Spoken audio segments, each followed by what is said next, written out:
por Zoom y que también se está transmitiendo en este momento por Facebook Live. También será retransmitido más adelante o lo encontrarán disponible en YouTube.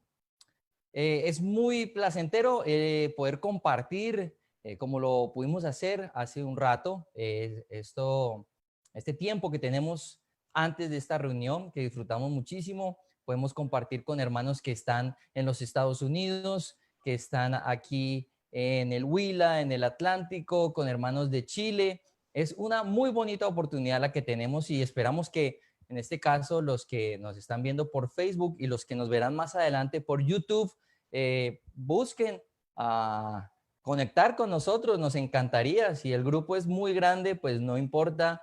Esta herramienta tiene herramientas que nos pueden servir para que podamos compartir y confraternizar, que es algo que valoramos muchísimo. Muchísimo el confraternizar, el poder compartir, porque básicamente en nuestra vida hay dos cosas fundamentales, que son nuestra relación con Dios y nuestra relación con los hermanos. Somos la Iglesia de Cristo Internacional, transmitimos en este momento desde Cali.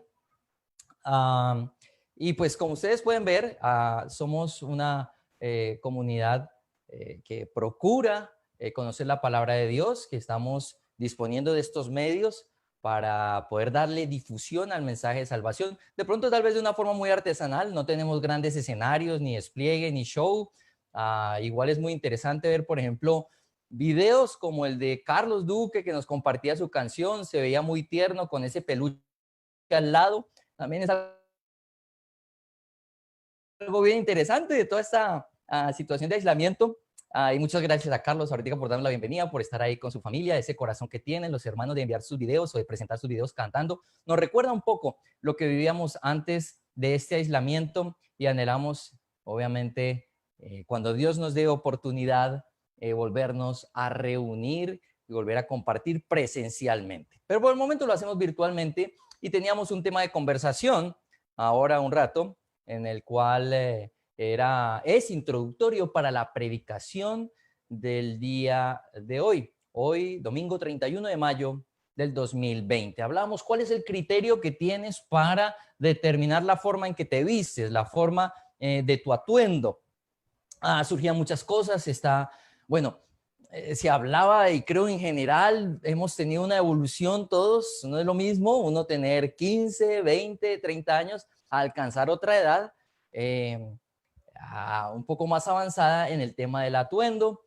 Pues muchos buscaban la comodidad, que sea práctico, que no sea demasiado llamativo, pero algunos reconocían que ha habido cambios con la edad, pero también con su entrada al cristianismo, que teníamos de pronto formas de vestir que ahora, gracias a nuestra relación con Dios, se han hecho diferentes. Y un poco con respecto a esto y el tema del séptimo mandamiento que estamos estudiando el Pentateuco, vamos en el libro de Éxodo y estamos estudiando los 10 mandamientos consignados en Éxodo 20. Y como les comentaba, estamos estudiando el séptimo mandamiento. ¿Y por qué tiene que ver este tema del atuendo con el séptimo mandamiento, que es no cometerás adulterio? Bueno, creo que algunos ya lo pueden suponer, pero iremos dilucidando más este tema a medida que vayamos avanzando. Nuevamente, bienvenidos, y para colocar en manos de nuestro Dios este momento de la predicación, de la reflexión bíblica, por favor acompáñenme en una oración. Padre y Santo, Señor del cielo, muchísimas gracias por la oportunidad que nos das de estar acá reunidos en tu nombre. Gracias, Señor, por todos los hermanos que disponen de su tiempo, de sus recursos, de su buen ánimo para compartir en esta reunión, Señor Dios. Gracias porque nos ha permitido confraternizar, porque nos permite seguir trabajando en nuestras relaciones, algo que está tan en riesgo, que se ha visto tan afectado con el aislamiento preventivo que la gran parte del mundo vive, Señor. Pero te agradecemos, Padre, porque estamos luchando por esas relaciones y se han dado las cosas para seguir en contacto, amigos. Gracias por todos los hermanos que nos acompañan desde Bogotá, desde el Huila, desde la costa, de otros países. Señor, muchas gracias por esa oportunidad que tenemos. Padre glorioso, te rogamos nuevamente por nuestro mundo, por lo que está viviendo, pero ante todo que lo que está viviendo este mundo, pues motive a tus elegidos, a quienes tú has llamado, Padre, a que pues reconozcan tu soberanía y que el único en el cual podemos hallar seguridad y paz eres tú. Igual, Padre, pues seguimos preocupados o más que preocupados, atentos por nuestros hermanos mayores, por nuestros hermanos vulnerables en medio de esta situación. Los colocamos en tus manos, Señor Dios, y te agradecemos, Padre glorioso, por poder contar con nuestros hermanos en esta transmisión, por buenas noticias de hermanos que se han recuperado, como nuestro hermano Hernando allá en los Estados Unidos. Gracias, Padre, por eso y que protégenos, Señor Dios, en todo sentido, materialmente, en nuestra salud, pero ante todo que crezcamos, que sigamos creciendo espiritualmente. En el nombre, Padre, de Cristo Jesús, dejamos en tus manos esta reflexión, que sea guiada por ti, que sea edificante, que sea tal vez, Padre, que aporte a la convicción que ya muchos ya tenemos, Señor, y que toda la gloria sea para ti, Padre glorioso. En el nombre de Cristo Jesús. Amén. Muy bien. Hace un tiempo, sin que tuviéramos aún noticia de, o hubiéramos ideado esto de estudiar el Pentateuco, estuvimos estudiando el libro de Génesis. Y mientras van allá, quiero que vayan por favor al libro de Génesis en el capítulo 9. Nos tomamos un tiempo para estudiar en esa época el libro de Génesis, y fue muy interesante, creo yo. Libro de Génesis. Fue muy interesante todo lo que pudimos aprender de este libro. Yo les voy a compartir un pantallazo de lo que es el libro de Génesis en el capítulo 9, versículo 18. Y este pasaje tiene que ver con lo que vivieron Noé y su familia después de que terminó el diluvio y pudieron ver o bajarse a tierra firme. Capítulo 9 de Génesis. Dice así, como lo pueden ver ustedes acá. Los hijos de Noé que salieron del arca fueron Sem, Cam, que fue padre de Canaán, y Jafet. Estos fueron los tres hijos de Noé que con su descendencia poblaron toda la tierra. Aquí es interesante ver los nombres de estos personajes y pues la conexión que tienen con los pueblos de la antigüedad. Sem, de allá vienen los pueblos semitas de Sem, y los semitas se considera habitualmente al pueblo judío. Cam, que fue padre de Canaán, se habla comúnmente acerca de la tierra de Canaán, que fue la que más adelante, mucho tiempo después del contexto histórico de este pasaje, los israelitas fueron a conquistar, a dominar de la mano en especial de Josué, por lo menos al comienzo. Estos fueron los tres hijos, en el versículo 19, estos fueron los tres hijos de Noé que con su descendencia poblaron toda la tierra. Versículo 20, Noé se dedicó a cultivar la tierra y plantó una viña. Un día bebió vino y se embriagó, quedándose desnudo dentro de su carpa. Cam, el padre de Canaán, vio a su padre desnudo y fue a contárselo a sus hermanos que estaban afuera. Entonces Sem y Jafet tomaron un manto y se lo echaron sobre los hombros y caminando hacia atrás cubrieron la desnudez de su padre. Como miraban en dirección opuesta, no lo vieron desnudo. Como ustedes pueden ver, la pregunta tiene que ver con, la pregunta que teníamos introductoria a la predicación tiene que ver con el vestido, pero ahora tenemos a alguien, un caso de un patriarca muy importante desvestido, que es Noé. Bueno, no sabemos muchos detalles de este pasaje. No sabemos si Noé sabía que se iba a emborrachar, si fue algo novedoso para él, que plantó por primera vez una viña y luego, sin darse cuenta, ingirió ese vino o esas uvas fermentadas y se embriagó. No nos dice mucho el pasaje al respecto. ¿Por qué estaba desnudo? Son muchos elementos que tal vez queda muy difícil establecer qué fue lo que ahí realmente pasó o cuál es la situación específica que aquí se está viendo.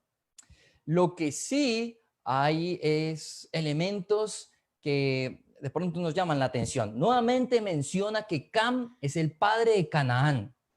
¿Sí? Lo menciona en el versículo 18 y también aquí en el versículo 20. También es interesante la postura de Sem y Jafet. Ellos tomaron un manto y caminando hacia atrás, echándoselo a los hombros, como que cada uno separado del otro, llevaban el manto y luego con todo cuidado lo colocaron sobre el cuerpo desnudo de Moisés para evitar verlo desnudo. Bueno, la verdad, creo que no es algo muy agradable no estar viendo a sus padres en esa situación, pero era simplemente desagrado, era simplemente que les daba como repulsión ver a su papá desnudo. Vamos a seguir mirando qué nos sigue relatando el pasaje. En el versículo 24, cuando Noé despertó de su borrachera y se enteró de lo que su hijo menor, o sea, Cam, le había hecho, declaró: maldito sea Canaán, será de sus hermanos el más bajo de sus esclavos. Para la antigüedad, lo que el papá de uno llegaba a decir con respecto a uno era casi que determinante. Si el papá te bendecía, esa bendición seguro se iba a cumplir.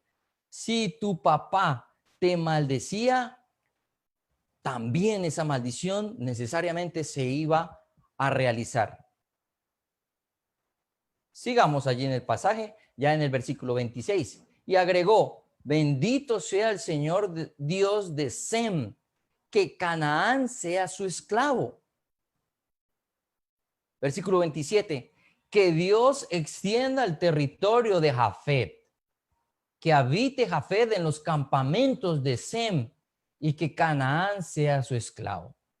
Evidentemente, este pasaje nos coloca a Sem por encima de sus dos hermanos, era el mayor, pero en especial a la descendencia de Cam, representada aquí por Canaán, subordinada, sometida por completo a sus dos familiares, en este caso Sem y Jafet. Ahora, uno se pone a pensar, ¿por qué la reprensión, la maldición tan severa por parte de Noé con su hijo menor y con su descendencia? Porque al final el maldito resultó siendo Canaán. ¿Por qué esa postura? Si a la larga el borracho fue Noé. Él fue el que terminó emborrachándose y quedándose ahí desnudo. Bueno, hay muchas teorías y suposiciones que se hacen con respecto a este pasaje. Pero en especial, tiene este pasaje, tiene que ver con el espíritu o con la visión que había en la antigüedad con respecto a la desnudez. O sea, este tema de la visión de la desnudez, del cuerpo del otro, ha cambiado mucho con la historia. Tanto culturalmente como también diría yo dentro de la gente creyente, dentro de los religiosos. Pero para ese entonces, el contemplar nada más la desnudez del otro, casi que era como si ya se hubiera tenido intimidad con esa persona. Hay algunos que llegan a hacer hipótesis de que Cam miró con deseo a su papá, o sea, estaba hablando de algo, además de tipo homosexual, también incestuoso. No lo sabemos. Posiblemente, y creo yo más, fue que la actitud de Cam fue ante la desnudez de su padre no fue decorosa. Sea que hubiera sido algo con deseo, que el pasaje no nos lo muestra claramente, o simplemente una actitud burlesca y falta de respeto por la desnudez propiamente de su padre, fue una actitud que no respetó esa desnudez.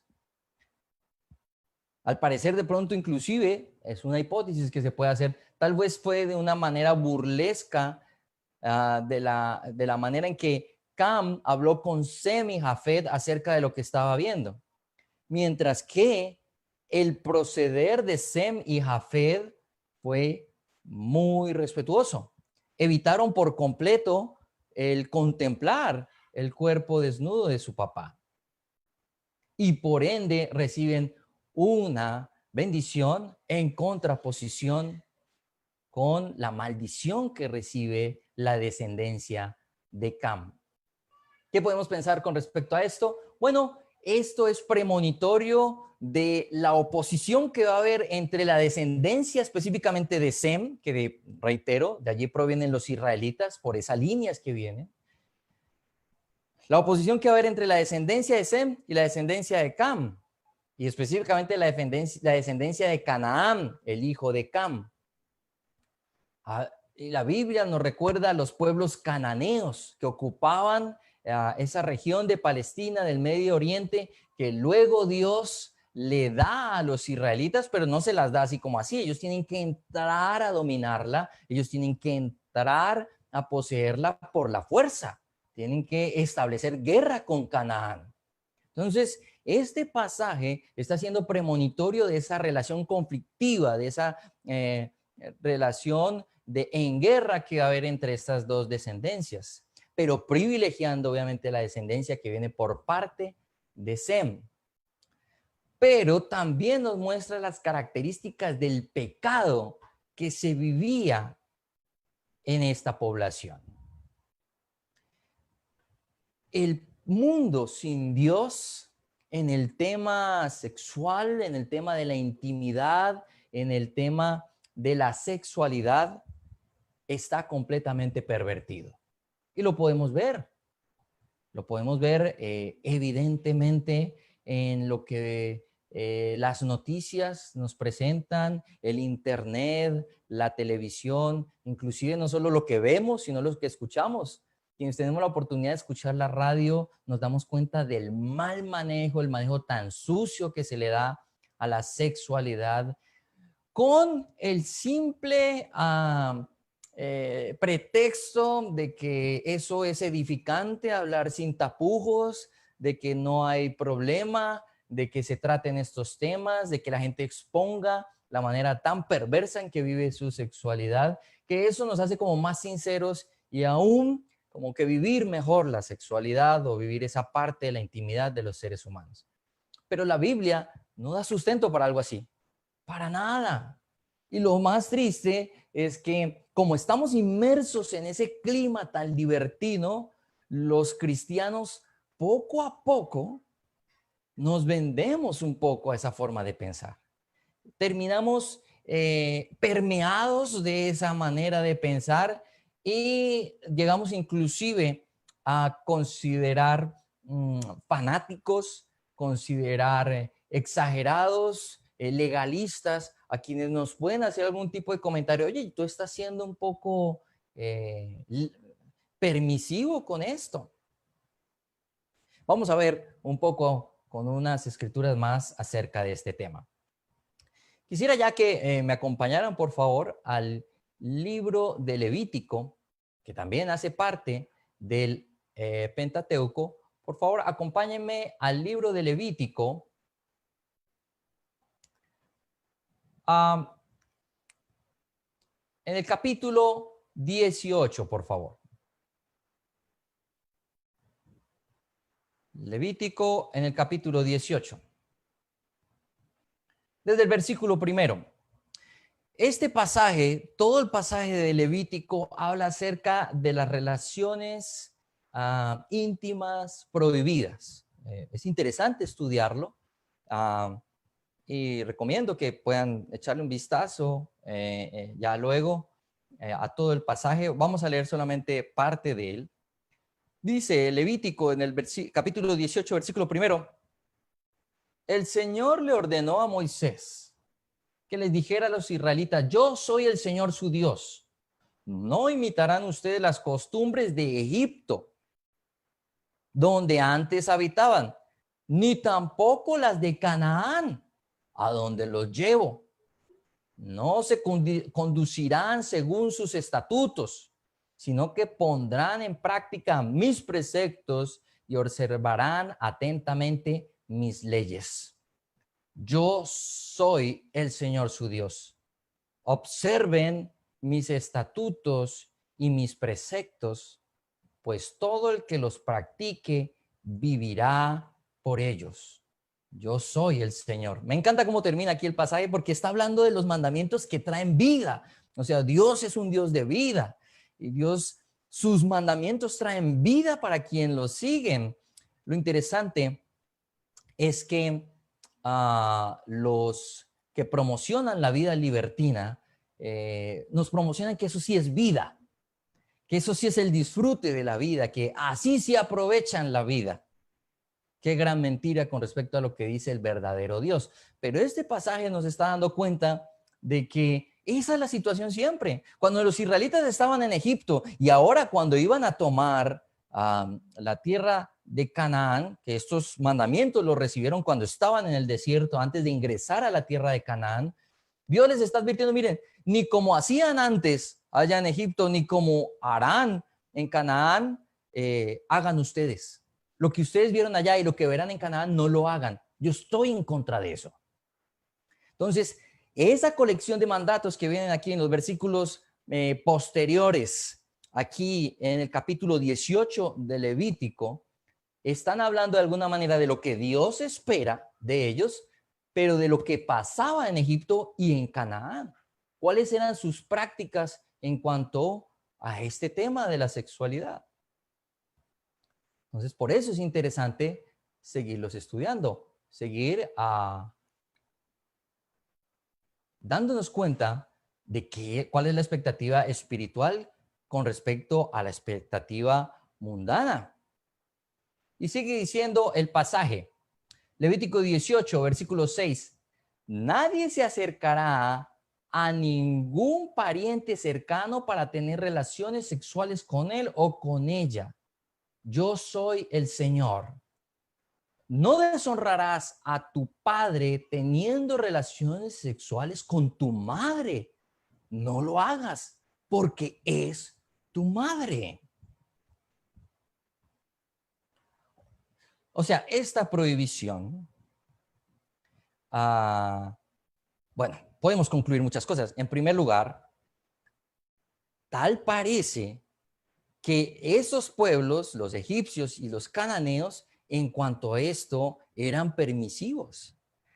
Había situaciones en las cuales, al parecer, se daban intimidad entre parientes cercanos, inclusive llegaban hasta el punto de los hijos con sus madres.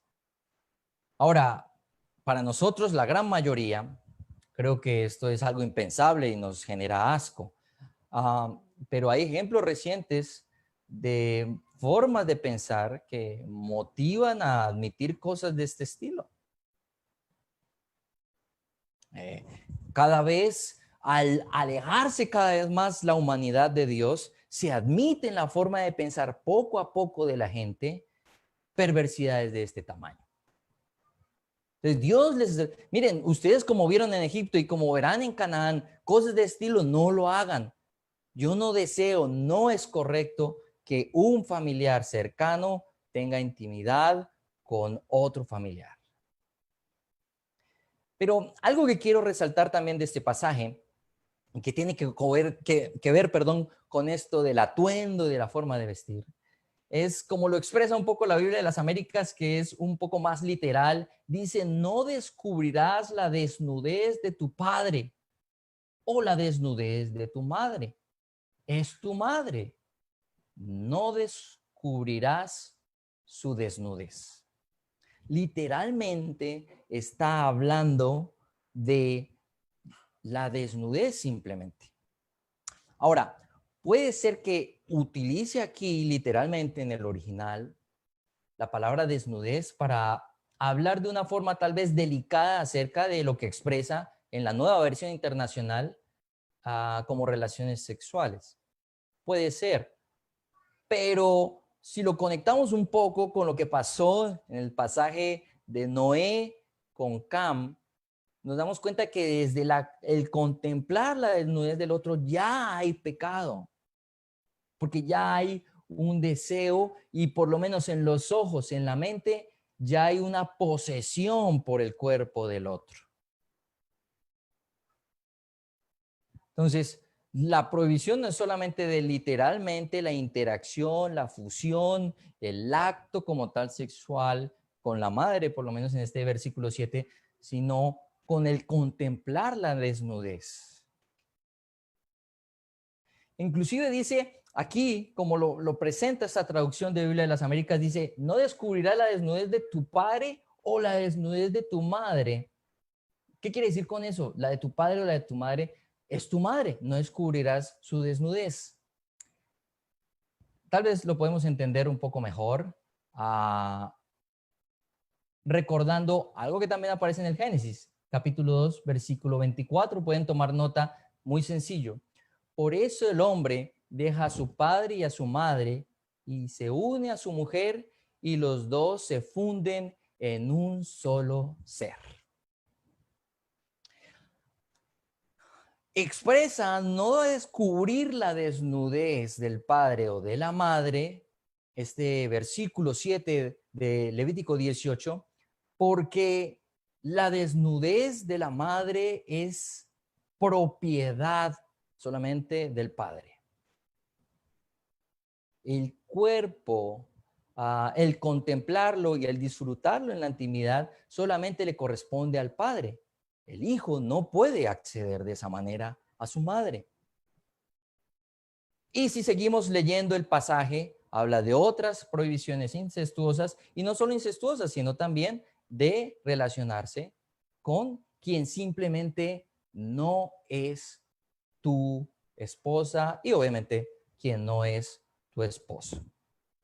El cuerpo de una persona le pertenece exclusivamente a su pareja, a la persona con la que éste establece matrimonio.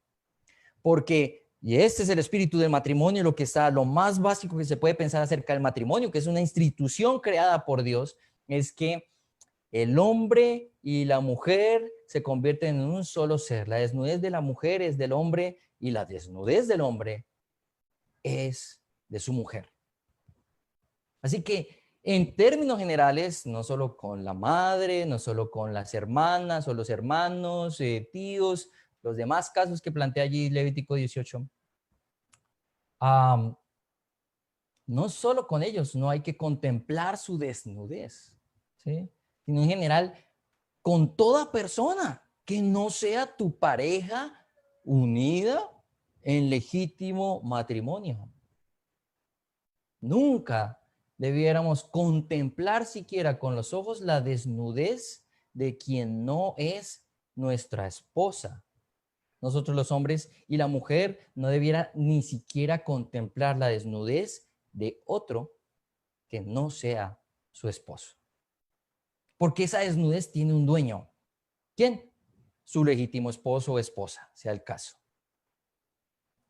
O sea, esto nos pone en contexto de la situación de inmoralidad tan grande que se vive en el mundo. Entonces, ya pasando a ver un poco más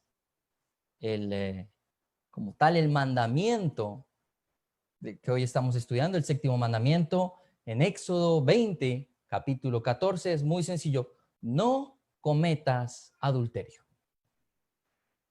Ahora, el tema es que muchos estamos contentos pensando en este mandamiento como simplemente, bueno, yo no estoy teniendo relaciones íntimas con nadie, si es que es un soltero o soltera, o solamente las estoy teniendo con mi esposa en el caso del esposo o con mi esposo en el caso de la mujer.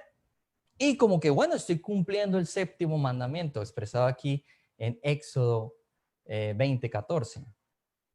Pero si vemos en su contexto, literalmente hablando de la desnudez y ejemplos como el que vemos de Noé en relación con su hijo Cam, ¿cuántas veces en nuestro corazón no somos adúlteros al contemplar con la mirada los cuerpos de personas que no son nuestros cónyuges? Y era muy bonito escuchar a varias hermanas en especial, y de esto me voy a referir específicamente al tema de la mujer, un poco más adelante si tenemos tiempo suficiente, de cómo ellas llegaron al cristianismo y esto cambió radicalmente su forma de ver el vestuario. Tal vez cosas que por cultura, por crianza, son demasiado fuertes en nosotros y los vemos como normales, a la luz del cristianismo son perversas, son desviadas. Y no es fácil conectar con esta verdad. Es más, mucha ropa que puede ser, sí, cómoda, en especial para la mujer, en muchos casos puede ser ropa inadecuada, puede ser ropa indecente, ropa que tiende a exponer de alguna manera su desnudez a quien no debe ser. Así que ese cambio en la forma de vestir se da en muchas hermanas y nuevamente tiene que ver mucho con la cultura. Aquí en Latinoamérica, en Colombia, en Cali, la cultura en cuanto a esto es muy difícil. Y esto ya lo hemos hablado en otras ocasiones, de cómo es difícil para esta cultura entender que desde allí ya se está pecando, porque con tu corazón, con tus ojos, estás poseyendo o anhelando, codiciando, y de esto hablaremos en una predicación más adelante, el poseer al otro. Y ya allí hay adulterio en tu corazón, como lo menciona nuestro Señor Jesús en el Sermón del Monte. Dice, mira, se dijo, no cometas adulterio, pero yo te digo, si tú miras con deseo a una mujer que no sea tu esposa o a otra mujer, ya hay adulterio en tu corazón. Ahora, tal vez, y esto hace un poco más complicado esto, tal vez muchos ya hemos cambiado en cuanto al tema del vestuario.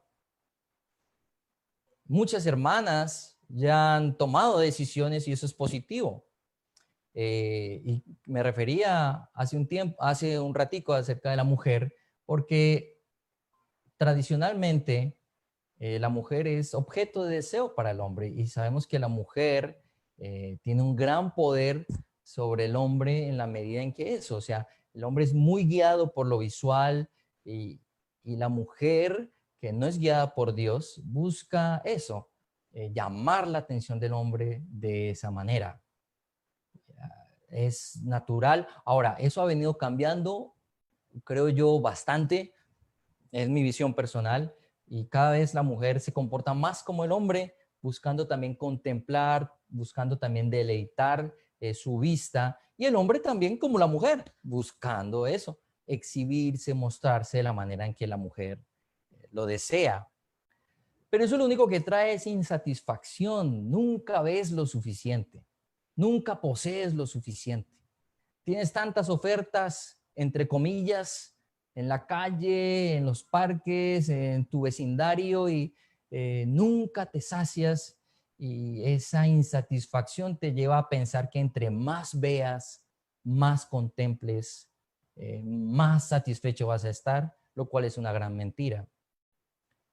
Así que Dios nos orienta con su palabra, nos muestra la radicalidad de esto, pero una cosa es considerar mi vestuario de una forma decorosa. Y pues la recomendación que puede quedar de una predicación de estas, bueno, listo, independientemente de que quieras ser elegante, de que quieras ser, tener comodidad a la hora de vestirte, de que quieras ser descomplicado, hay que darle prioridad al decoro, a que tu desnudez no sea contemplada por quien no debe contemplarla. Eso debemos aplicarlo todos.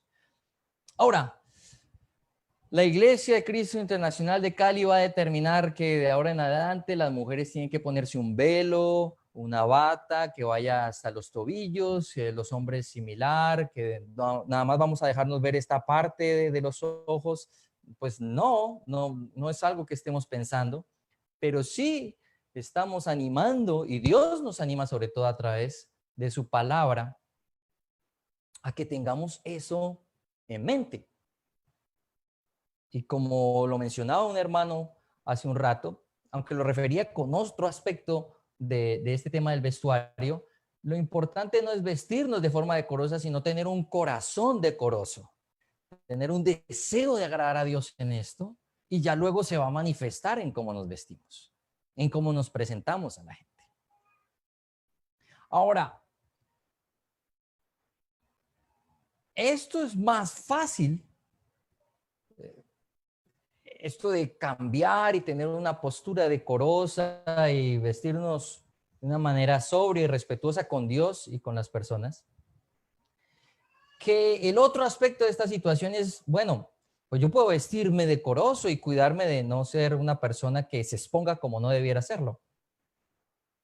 Pero ¿qué actitud tengo con quienes sí lo hacen? Y ese es tal vez el gran punto en cuanto a esto. O sea, yo mandarle a mis vecinas, a las hermanas de la iglesia, a mis compañeras de trabajo, decirles, mira, tú te debes vestir así o así, pues muy difícil, muy difícil. ¿Sí?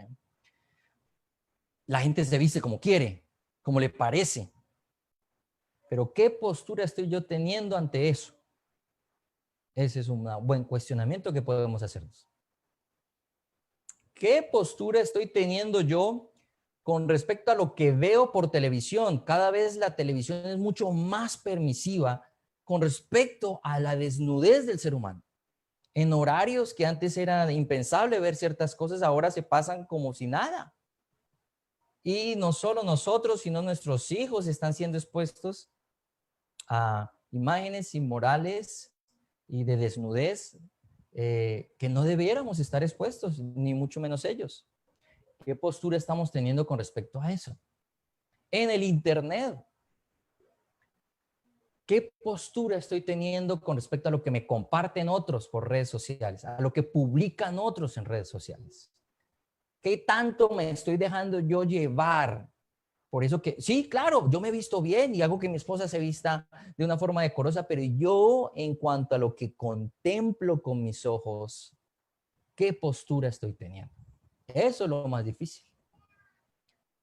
Porque lo que yo veo en el internet, en mi celular, si yo tengo mediana instrucción en cuanto a temas informáticos, yo puedo desaparecerlo y nadie que revise mi historial y mi celular se puede dar cuenta, pero yo sé que he estado mirando. No solo eso, sino yo sé que he estado pensando. ¿Qué manejo le estoy dando yo a la desnudez del otro que desafortunadamente actualmente abunda? Sí, pero son ellos los que se exponen, son ellos los que se muestran, pero tú decides qué haces con respecto a eso que ellos te ofrecen. Ese es aún más difícil, esa es aún más la situación difícil en cuanto a esto. Creo que algo que puede ayudar es retornar a esto, darnos cuenta de que el séptimo mandamiento está allí puesto de manifiesto. No solamente que ellos exponen su desnudez, o algunos lo dicen de una forma muy, por decirlo de algún modo, deportiva, ¿no? Pero es que pues, es bonito ver la creación humana y una mujer que tiene un cuerpo asado, un hombre que tiene un cuerpo asado. O sea, yo no lo veo con deseo, es simplemente admirar la belleza que existe en el ser humano, pero no es la desnudez que solo debiera esa persona exponerla a su esposo y a nadie más. ¿Qué postura estamos teniendo en cuanto a esto? Bueno, pensar que allí estamos siendo adúlteros, que en muchos casos y en muchos momentos hemos sido muy, o sea, completamente desbordados en cuanto al tema de adulterio, así no nos hayamos acostado con alguien distinto a nuestra pareja. Creo que puede ayudar a que tomemos esto muy en serio porque este es un mandamiento básico de la ley, está en los 10 mandamientos. Y obviamente, quien rompe este mandamiento se expone a la ira de Dios. Ahora, esto trae muchos cuestionamientos a nuestra forma de vida. Entonces, ¿está mal ir a una piscina? ¿Está mal estar en desfiles de modelaje?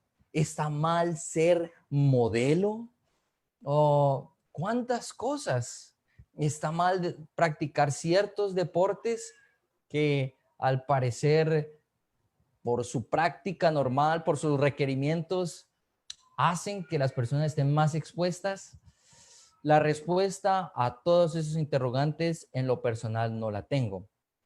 Pero como estos mandamientos, todo comienza por Dios. Recordemos que los 4 primeros mandamientos tienen que ver con Dios y por allá es donde debemos comenzar, no con el pastor, no con el consejero o el líder de turno. Oye, ¿qué debo hacer? ¿Me pongo esto o no me lo pongo? ¿Voy a tal lado o no lo hago? ¿Veo tal deporte o no? ¿Voy a la piscina o no? No, o sea, está muy bien, sí, somos un instrumento, pero comencemos con Dios, tratando esto con Dios. Bueno, yo en mi relación con Dios, ¿qué puedo hacer para respetar el séptimo mandamiento? Algunos tomarán determinaciones que a los ojos de otros serán más drásticas. Algunos tomarán determinaciones que a los ojos de otros serán más liberales. Lo importante es mantener el espíritu del que habla allí Romanos 14, de que no somos nadie para juzgar al siervo de otro. Ya el Señor, en su momento, expondrá los secretos del corazón y sabrán todos, el Señor lo sabe y todo el mundo se dará cuenta de con qué corazón hemos actuado en todas estas situaciones. Pero si con un corazón humilde y respetuoso, reverente por Dios, buscamos nuestras convicciones, creo que poco a poco todos iremos llegando a las mismas conclusiones y eso traerá unidad y eso traerá paz. Y con esto quisiera terminar.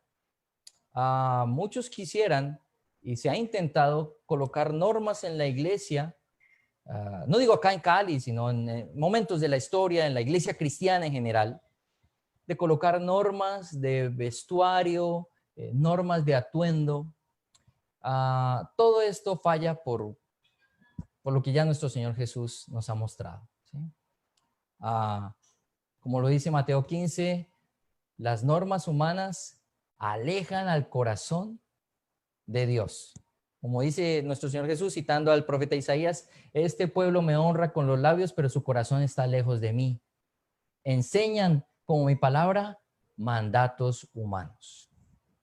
No es la idea caer en esto, pero también tengo la convicción de que si buscamos con reverencia, con amor por Dios y por los demás, llegar a convicciones sólidas, profundas en cuanto a esto, tal vez todos iremos llegando a las mismas conclusiones y sin darnos cuenta todos vamos a llegar de pronto vestidos o similar, no todos uniformados, pero de una manera similar a las reuniones y tendremos una postura muy similar ante este mundo que perversamente y de una forma muy engañosa nos quiere arrastrar para violar el séptimo mandamiento.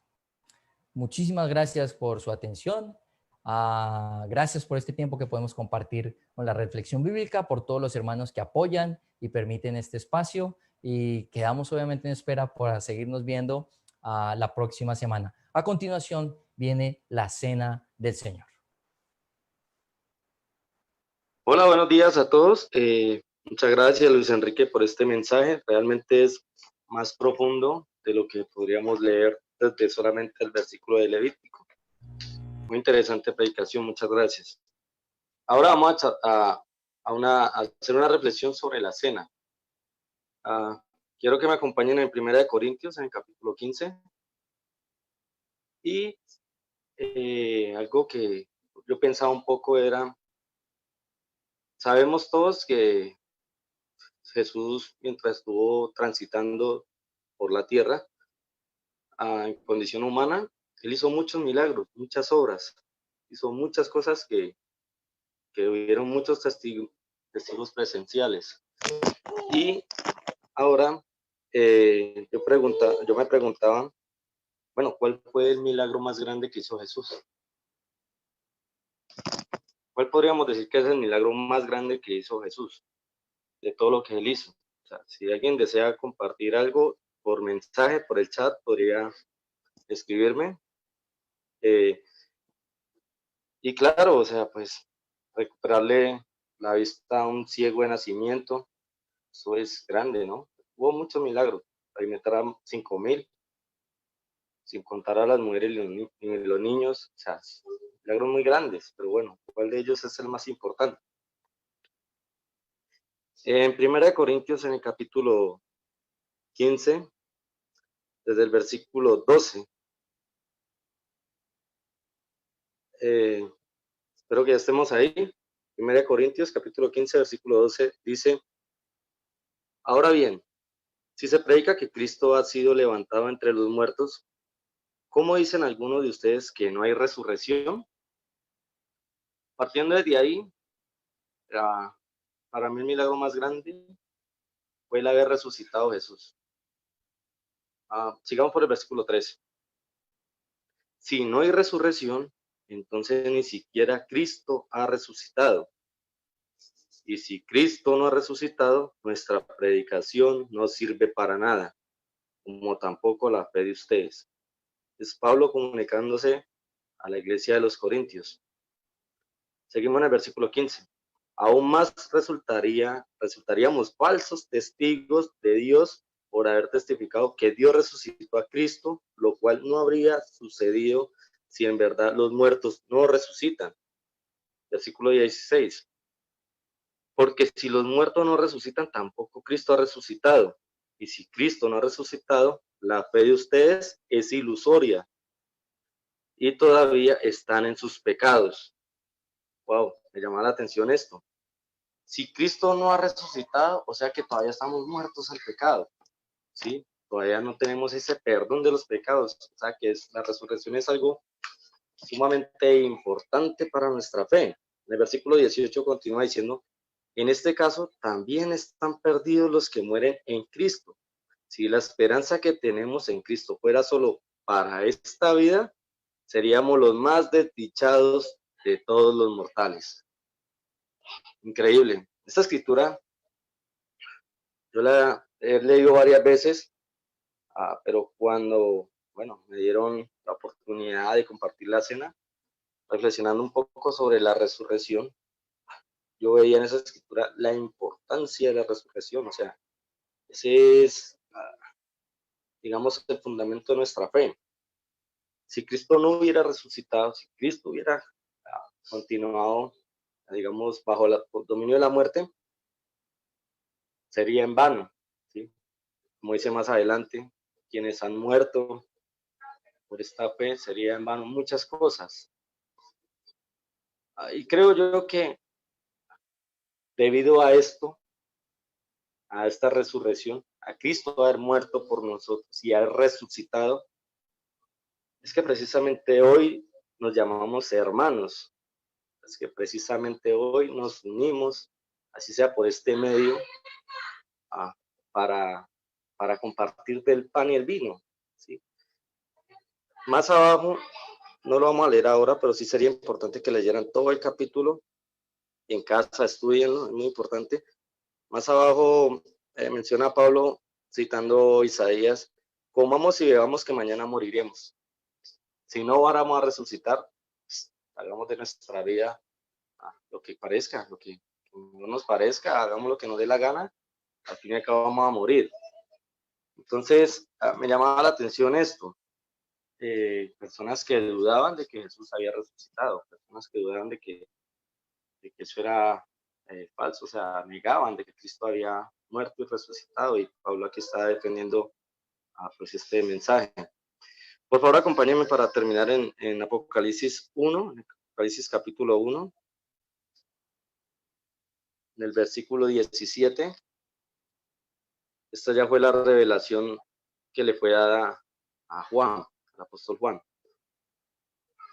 Espero que ya estemos ahí. En el versículo 17 del capítulo 1 de Apocalipsis dice: al verlo, caí a sus pies como muerto, pero él, poniendo su mano derecha sobre mí, me dijo: no tengas miedo. Yo soy el primero y el último, y el que vive. Estuve muerto, pero ahora vivo por los siglos de los siglos, y tengo las llaves de la muerte y del infierno. Hasta ahí nomás. A mí me llama mucho la atención este pasaje, precisamente por eso, porque nos da esa confianza de que así como Jesús resucitó, Él nos va a resucitar. Está hablando de que Él tiene las llaves de la muerte y del infierno. Está dando esa tranquilidad, confianza a todos los creyentes, tanto en el primer siglo como para nosotros, de que así perdamos nuestra vida en este plano material, Él tiene las llaves para resucitarnos. Y esa debe ser nuestra fe, esa debe ser nuestra convicción. Independiente de lo que estemos pasando, la circunstancia que esté sucediendo, como esté en nuestra vida, en nuestra familia, independiente de lo que sea, tengamos la convicción y la plena seguridad de que Cristo Jesús nos va a resucitar, y que Cristo Jesús nos va a levantar de entre los muertos, porque Él venció la muerte no pudo tener bajo dominio. Pensando en esto, los animo, mis hermanos, a que cojamos esa pequeña parte de pan. Si no lo tienes, tenlo listo para la próxima. Y el vino que representa esta obra tan grande. Cuerpo de Cristo, que es el pan, y la sangre de Cristo, que es el vino. Que gracias a esta obra tan grande y tan maravillosa que Jesús asumió y llevó a cabo, es que nosotros tenemos el perdón de nuestro pecado y podemos resucitar y estar frente al Padre. Les pido por favor que me acompañen en una oración. Amado Señor y Dios Padre, muchísimas